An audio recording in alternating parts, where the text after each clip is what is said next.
Nous avons le deuxième témoignage avec le frère Paul Ilunga, Malachi 4. Alléluia. Amen. Merci Seigneur. Asante Bwana. Amen.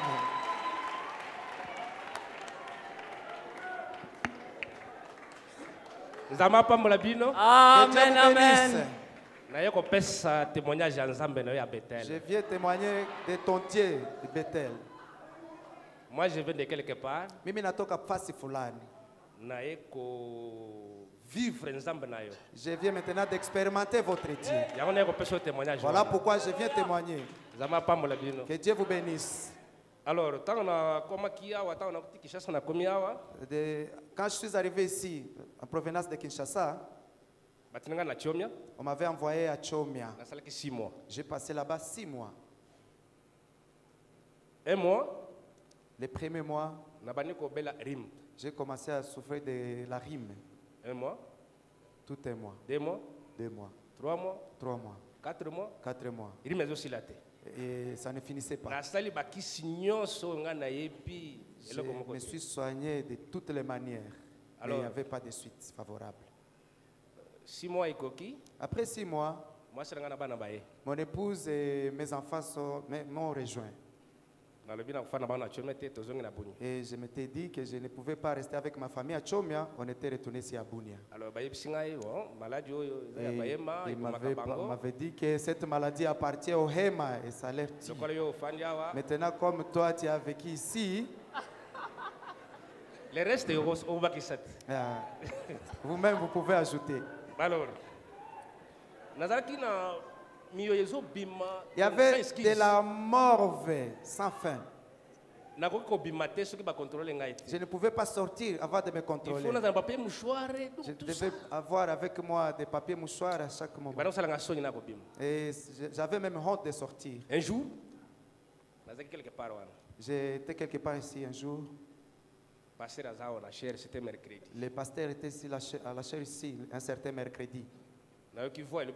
Et une voix m'avait dit, mets-toi debout, va là où se trouve le pasteur, demande-lui son mouchoir. Tu vas essayer d'essuyer et d'enlever la morve et ça va se terminer. Mais il y a l'ordre quand même. Mais je m'étais dit, mais dans l'église, il y a les diacres, ils vont m'empêcher. Comment je vais aller là-bas? Alors, subitement, brusquement, le pasteur sous l'onction, il s'était déplacé jusqu'à ce niveau. Il y avait une certaine fille quelque part ici. Il avait tricot avec un cagoule. Et le pasteur lui avait demandé de venir. La fille était venue. Le pasteur lui avait demandé son habit, son par-dessus. Et le pasteur s'était essuyé son visage avec. Et il lui a retourné. En tant que moi, étant qu'un homme, j'étais. C'était comme si j'avais de la jalousie. Et je m'étais dit, mais Mungu alinizungumzia. Maintenant, comment le pasteur s'est déplacé? Est allé vers l'autre côté.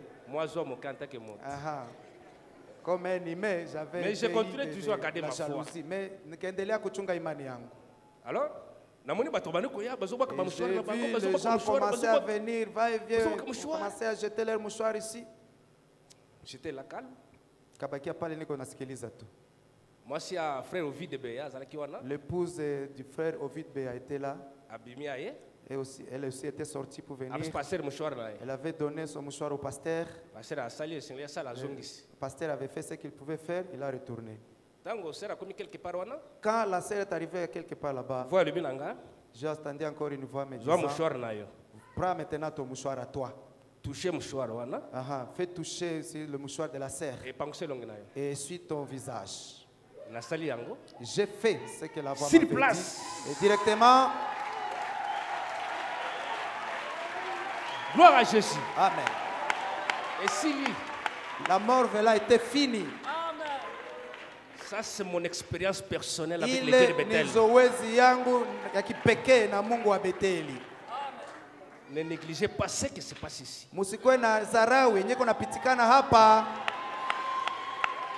Jusqu'aujourd'hui.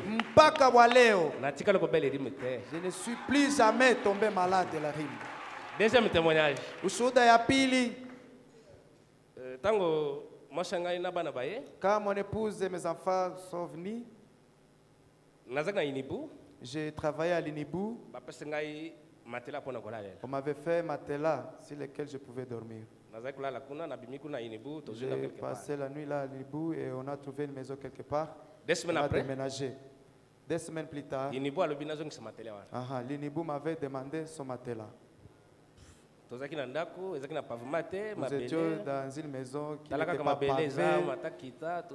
Et voilà. Bon. Avec mon épouse, dormir par terre.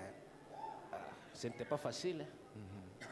Alors, un jour, j'étais là. Et j'ai vu une sœur devant de moi. Je me suis dit, Seigneur, oh mon Dieu, j'ai besoin d'argent pour acheter quelque chose pour dormir. Dites à cette sœur ici